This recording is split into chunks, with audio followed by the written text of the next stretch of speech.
Bapak Ibu Saudara, saya kasih judul kebenaran firman Tuhan ini, saat kesombongan jadi tujuan hidup. Ya, banyak orang yang punya cita-cita baik-baik gitu ya. Nah, saya ini tergolong orang yang nggak punya cita-cita ya.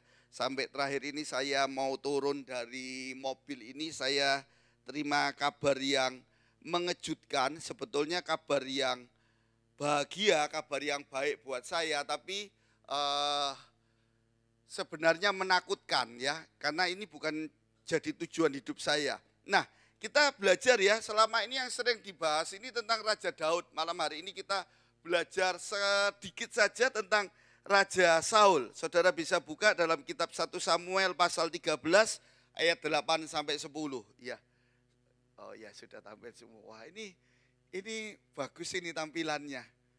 Di tempat saya soalnya cuma kelihatan ini tok. Nah, yang itu wajah saya enggak kelihatan ya. Bagus ini. Ini perlu ditiru. Ya, Bapak Ibu, saya bacakan buat Bapak Ibu. Kalau Bapak Ibu mau juga baca boleh, enggak juga boleh ya. Yang pasti kalau Bapak Ibu rindu diberkati Tuhan lebih lagi, ya Bapak Ibu boleh baca dari kitab 1 Samuel ini sejak pasal 13 sampai pasal 31 ketika Saul meninggal ya. Ia menunggu 7 hari lamanya sampai waktu yang ditentukan Samuel. Tetapi ketika Samuel tidak datang ke Gilgal, mulai rakyat itu berserak-serak meninggalkan dia. Sebab itu Saul berkata, bawalah kepadaku korban bakaran dan korban keselamatan itu. Lalu mempersembahkan korban bakaran. Baru saja ia habis mempersembahkan korban bakaran, maka tampaklah Samuel datang. Saul pergi menyongsongnya untuk memberi salam kepadanya ya. Tidak lama sejak Saul dilantik dia harus perang lawan Filistin ya. Dan cerita ini Bapak Ibu tentu tahu, si Saul disuruh menunggu Samuel sebelum perang untuk mempersembahkan korban. Itu bagiannya para imam ya, bagiannya Samuel. Saudara, nah kita lihat ya, rupanya Saul, bisa diklik gambar saya. Nah, rupanya Saul itu tidak sabar. Saul ini mengandalkan jumlah orang untuk kemenangan perang.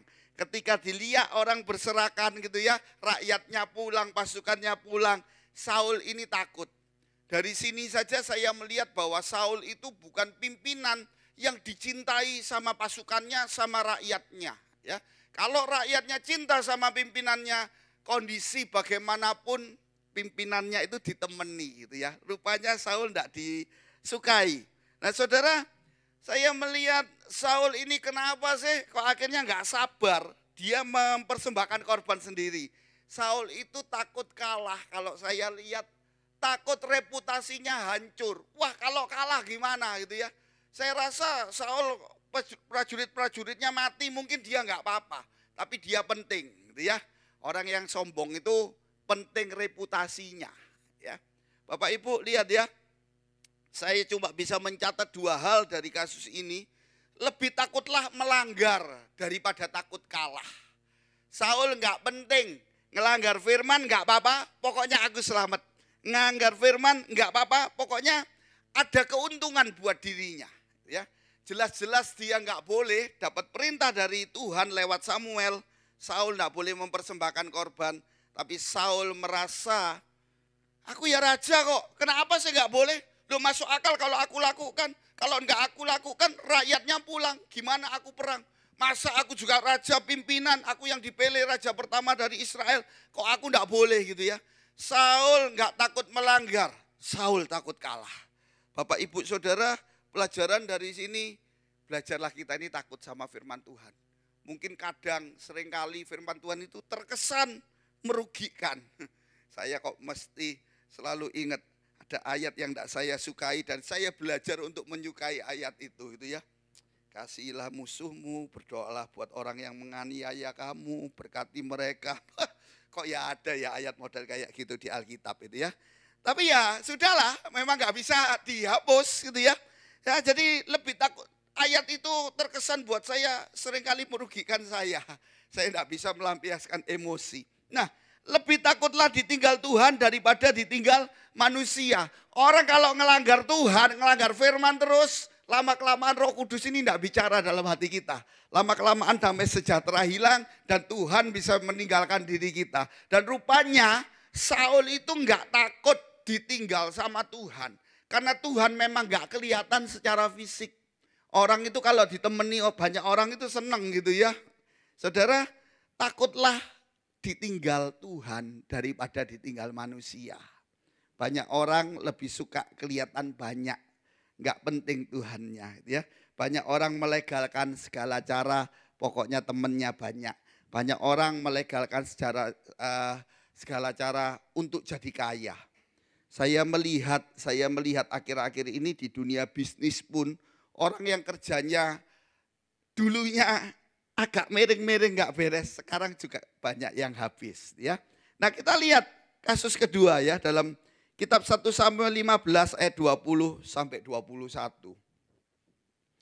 Lalu kata Saul kepada Samuel, "Aku memang mendengarkan suara Tuhan dan mengikuti jalan yang telah disuruh Tuhan kepadaku, dan aku membawa Agag, raja orang Amalek, tetapi orang Amalek itu sendiri telah kutumpas. Tetapi rakyat mengambil dari jarahan itu kambing, domba, dan lembu-lembu yang terbaik dari yang dikhususkan untuk ditumpas itu, untuk mempersembahkan korban kepada Tuhan Allahmu di Gilgal." Ya, saudara, saya yakin, ya menurut keyakinan saya ini Tuhan ini masih kasih kesempatan yang kedua, gitu ya. Oh, Tuhan ini panjang sabar, kasih kesempatan. Apakah Saul ini melanggar lagi enggak, gitu ya? Nah, Samuel kasih perintah sama Saul, ayo perang lagi. Tapi dengan catatan, ini Raja Amalek, Agag ini, orang Amalek semua tumpas habis. Semua harta bendanya, semua kambing dombanya. Ya, saudara, saya melihat, coba diklik. Tetapi rakyat mengambil dari jarahan itu. Nah, Saul melanggar. Dan ketika Saul melanggar, Samuel datang. Itu bunyi apa? Oh, kambing domba. Itu memang diambil sama rakyat. Itu untuk mempersembahkan korban. Buat persembahan korban Allahmu. Saudara, tetapi rakyat mengambil dari jarahan itu. Saya melihatnya itu begini ya. Saul itu tidak mau disalahkan. Dari situ aja sudah salah. Kalau memang betul rakyat yang mengambil, sekali lagi berarti Saul itu pemimpin yang nggak disukai, gitu ya. Sudah kasih perintah tapi dilanggar. Kalau di pabrik sih, kalau di gereja, kalau sudah kasih perintah gini ada yang ngelanggar, ya pendeta panjang sabar, gitu ya. Tapi kalau sudah di area pabrik, di kantor, kasih perintah dilanggar, pendeta juga manusia, gitu ya, bisa marah, gitu ya. Saudara, Saul pemimpin yang nggak dicintai, gitu ya. Tapi saya melihat di sini juga begini, Bapak Ibu Saudara, katakanlah memang rakyatnya ini bandel, katakanlah pasukan-pasukannya ini enggak menganggap perintahnya Saul, gitu ya, enggak masuk akal, gitu ya. Tapi lihat, Saul ini enggak mau disalahkan. Saul lempar tanggung jawab. Ketika ditegur sama Samuel, kok ada kambing domba suaranya, gitu ya. Saul langsung lempar tanggung jawab. Saya katakan pemimpin yang baik, pemimpin yang bertanggung jawab, itu salah siapapun, pendapat siapapun, pemimpin yang baik, yang rendah hati, dia akan mengakui kesalahan anak buahnya. Bahkan saya mencatat orang yang rendah hati itu kayak Tuhan. Enggak salah pun kita yang buat salah, Tuhan yang dihukum. Seakan-akan Tuhan ini enggak apa-apa wis, ini salahku.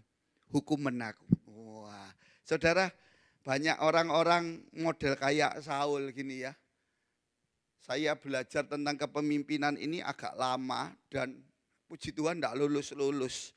Kalau dibenarkan itu rasanya itu ya, sama owner dibenarkan. Nih usul saya, ini yang pinter, ini yang hebat. Tapi begitu keputusannya salah, ada hal yang merugikan. Iya, itu arek-arek yang salah. Iya, yes, memang ini sudah tak kasih tahu loh, enggak mau nurut gitu ya. Sering orang itu lempar tanggung jawab. Dan saya melihat karakter orang yang sombong itu adalah orang yang enggak mau tanggung jawab, model kayak Saul gitu ya. Belajar orang itu penuh rendah hati. Kalau memang salah, akui salah. Ya, saya barusan ini melakukan satu hal kekonyolan. Menurut saya hal yang paling bodoh yang pernah saya lakukan dan hal yang apa ya klamsi, hal yang paling ceroboh yang pernah saya lakukan. Saya sudah seneng-seneng nih liburan sekian tahun, seakan-akan susah aja gitu ya. Setahun saya enggak pergi-pergi gitu ya karena sesuatu hal mungkin pernah saya saksikan di tempat ini. Saya seneng, tahu-tahu anak saya 3 itu bisa nabung gitu ya. Akhir tahun mereka datang menghadap saya ketika mau doa, mereka kasih tahu, "Pak, Bok ngamuk ya Pak ya." Wah, saya lihat wajahnya. Kalau wajahnya serius, berarti mereka melakukan kesalahan. Tapi kalau wajahnya ngomong Bok ngamuk sambil senyum gini, oh ini ada sesuatu yang baik gitu ya. Kenapa? Adiknya jadi juru bicara yang perempuan gitu ya. Karena tahu kalau saya sama perempuan itu jarang marah sama yang perempuan. Pak, kami ini beli tiket ke Malaysia. Kami anak 3 nih urunan ya. Beli buat siapa? Papa mama. Ya enggak, ya buat kami berlima. Waduh ya puji Tuhan gitu ya. Tapi mereka juga cerdas pergi berlima. Karena berlima ya juga saya harus membiayai mereka nanti gitu ya. Tapi saya bersyukur anak saya belajar yang 2 sudah bekerja, yang 1 enggak gitu ya. Wah, saya senang mereka juga kasih tahu, Pak ini Papa pilih hotelnya. Bintang 3, bintang 4 Pak. Papa jangan milih yang mahal ya. Sesuai kemampuan kami Pak. Oh iya wes gitu ya. Tapi saya juga ngerti mereka juga susah nabung untuk belikan kami berlima tiket PP ke Malaysia. Singkat kata Januari sudah berangkat gitu ya. Januari ketika berangkat sampai di Malaysia gitu ya. Saya pergi ini sudah salah. Mangkel enggak doa. Pendeta pergi kok enggak doa. Pendeta juga manusia mangkel lali doa. Doanya pas di pesawat gitu ya. Kami naik 2 mobil sampai di mobil lu dikasih tahu ada orang yang disuruh kembali sama istri saya karena uangnya anak saya ketinggalan. Malam sudah saya siapkan, mereka bawa sendiri-sendiri dan yang 1 ketinggalan. Saya itu marah. Gitu kok ketinggalan sih gitu. Kok enggak hati-hati orang mau pergi kok gitu ya. Ya sudahlah belajar ngempet. Sampai terbang gitu ya, sampai ke Malaysia, sampai di Malaysia saya turun bangun tidur ke toilet, turun pesawat, sampai di toilet, loh paspor saya hilang, gak ada, saya kaget hilang gitu ya, hatinya juga hilang, saya mau kembali ke pesawat, ternyata gak boleh masuk, itu katanya SOP-nya gitu ya, gak boleh masuk itu standar operationnya, aturannya, penumpang yang baru sudah masuk, saya tidak boleh masuk. Saya minta tolong ambilkan paspor saya, pasti gitu ya. Saya tadi datang, saya taruh di depan bangku gitu ya.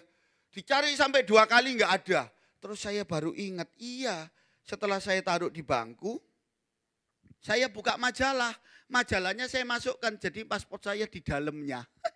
Saya habis marahi anak saya karena uangnya ketinggalan. Papanya ini cek pointernya, paspornya ketinggalan. Dan puji Tuhan anak 4 itu bisa keluar dari batas imigrasi. Mereka saya suruh ke hotel dan papanya jadi kayak orang Bambung. Maaf, orang Bambung itu apa ya? Orang tunawisma gitu ya. Ya sudah, saya menghadap dikasih tahu sama orang imigrasi, only 2 ways. Kamu panggil orang kedutaan ke sini, kamu dibikinkan paspor, dan paspornya kamu nggak bisa masuk Malaysia. Paspor ini hanya untuk mengantar kamu pulang, paspor sementara. Atau suruh itu cek pesawat itu ya, apakah masih ada. Dan puji Tuhan dicek sampai Surabaya, paspornya ada. Dan besok paginya paspornya baru diterbangkan.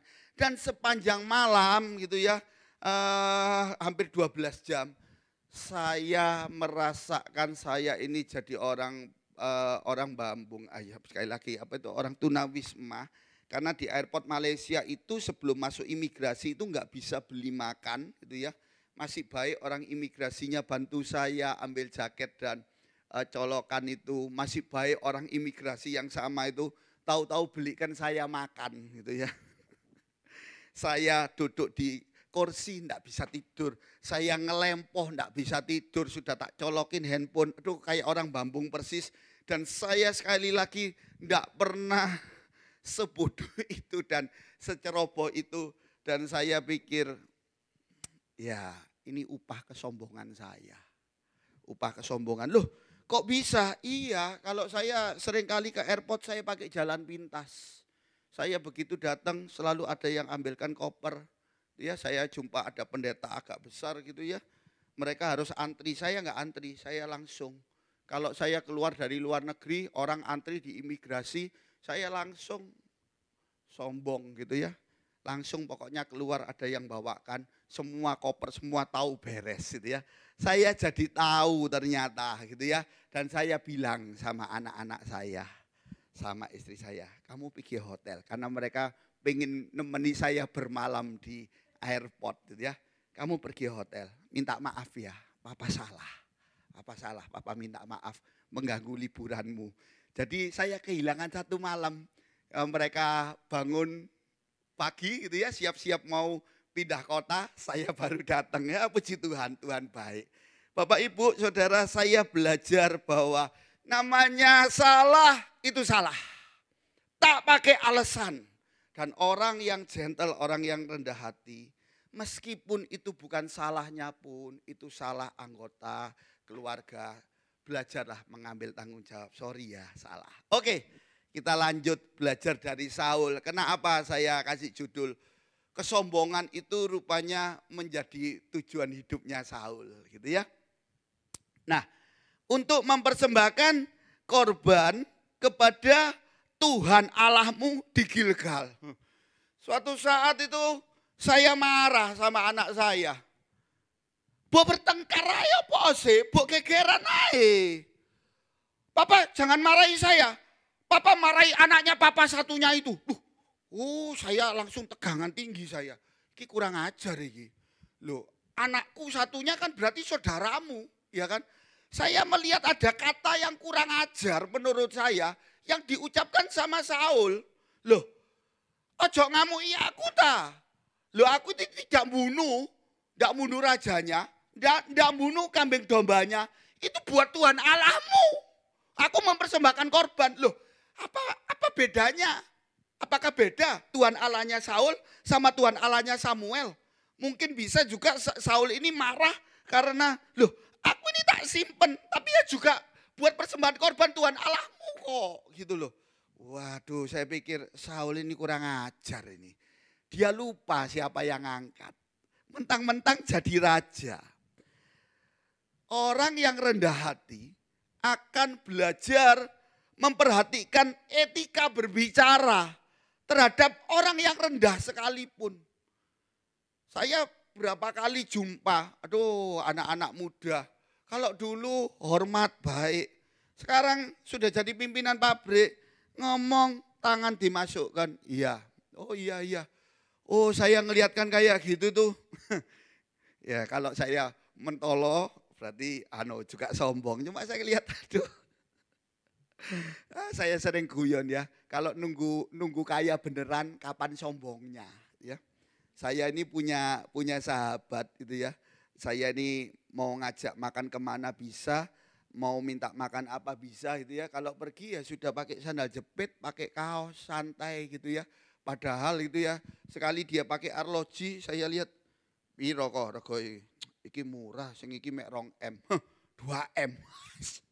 Lah sedangkan yang itu punya sopan santun, cara ngomongnya itu kayak orang kalau Chinese itu, kalau orang Indonesia bilang saya gitu ya, kalau orang Chinese itu we ini bagaimana gitu ya. Wah beda, nih Saul cara ngomongnya, etikanya nggak dipakai sama sekali. Bapak Ibu, tujuan hidup kita ini nyenangkan hati Tuhan, belajar orang itu lihat diri kita itu cerminannya Tuhan. Jadi salah satu cerminan kalau ngomong perhatikan gitu ya. Jangan karepe dewek gitu ya. Gestur tubuhnya baik gitu ya. Lihat, orang yang rendah hati tak akan menutupi kesalahannya dengan uangnya. Saul ini salah, tapi dia pikir bisa membeli Tuhan. Dia pikir dengan uangnya, dengan hasil jarahannya, dia bisa menutupi kesalahannya. Loh, gak apa-apa. Gak apa-apa, nanti itu kambing domba yang gemuk-gemuk itu untuk persembahan kok. Itu untuk gereja kok. Aku judi gak apa-apa. Oh judiku aku tetap kasih perpuluhan kok. Gak apa-apa loh, kenapa judi, kenapa korupsi loh. Ya gereja kan ada fotonya. Ya caranya kayak gini. Makanya di selanjutnya kalau Bapak Ibu baca itu ya di 1 Samuel 15 itu. Tuhan, apakah Tuhan berkenan dengan korban persembahan? Tuhan lebih berkenan sama yang namanya ketaatan. Perintah ya perintah. Kalau memang gak bisa lakukan memang salah, minta ampun sama Tuhan. Jangan pakai banyak alasan ya. Kita lanjut 1 Samuel 18 ayat 8 sampai 9 ya. Ini kasus ketika pasal 17 Saul jadi pemimpin yang licik. Dia nggak berani lawan Goliat.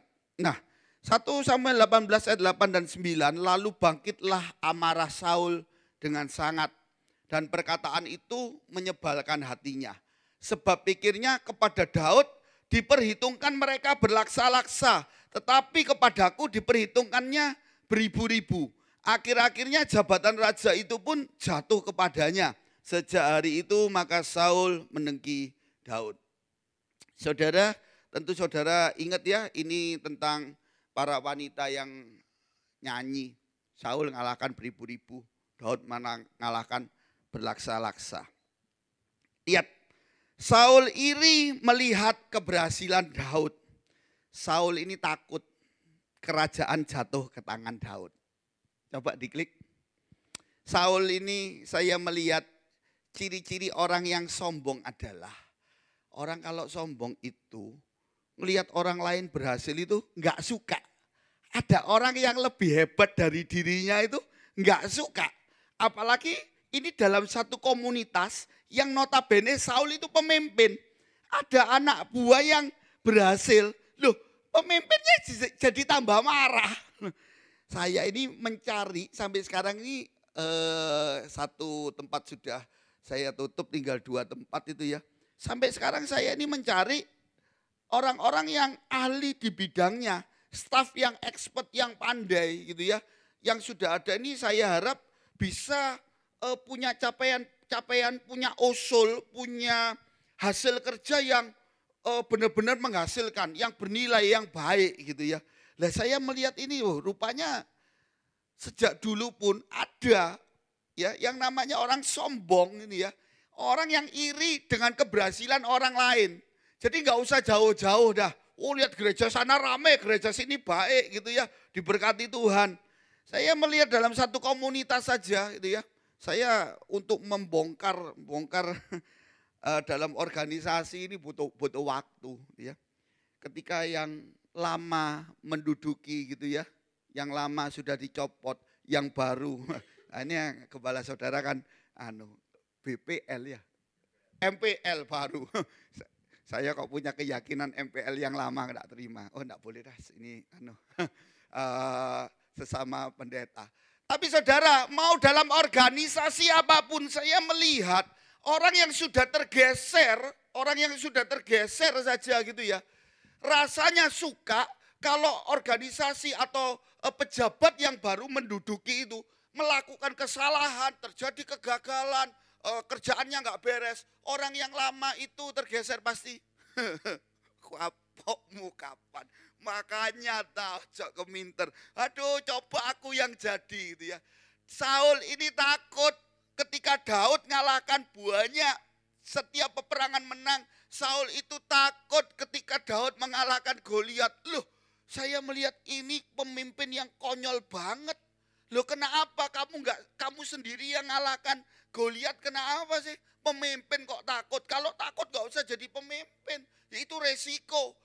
Baik, ya pemimpin yang dipuji. Salah ya pemimpin yang ambil tanggung jawab. Enggak bisa, enggak gitu ya. Saya ketika pekerjaan yang satu belum bangkrut gitu ya. Saya bangga, anak saya bisa jalan-jalan, saya dipuji, saya bisa ngajak mereka jalan-jalan. Ketika saya bangkrut gak bisa ya saya mengakui, iya saya salah. ini investasi yang salah, saya salah percaya sama orang. Ya sudah, anak-anak nggak bisa nih, satu pengen beli mobil, ya nggak bisa, mereka tahu diri. Ya sudah, salah siapa? Bukan salah mereka, salah pemimpin. Bapak Ibu, saya mau katakan bahwa orang yang rendah hati itu akan bersuka cita melihat keberhasilan orang lain. Meskipun orang tersebut itu nggak terlibat apa-apa, nggak berjasa apa-apa, nggak dalam komunitas mereka. Jelas firman Tuhan katakan, menangislah sama orang yang nangis, bersukacitalah sama orang yang bersukacita. Kita ini kalau melihat ada orang pekerjaan berhasil gitu ya, wah ini nggak beres ini. Pakai kenalan-kenalan ini selintut-selintut. Lihat tetangga kita sukses, wah ini korupsi ini. Oh lihat ada gereja lain maju, wah ini ngambil jemaatnya orang. Nggak bisa melihat dari cara pikir yang positif. Dan saya yakin, orang kalau nggak bisa berpikir positif, berarti yang masuk itu bukan firman Tuhan. Yang masuk yang kotor-kotor, sehingga pikirannya pun jadi kotor, ucapannya jadi kotor. Saul iri melihat keberhasilan Daud.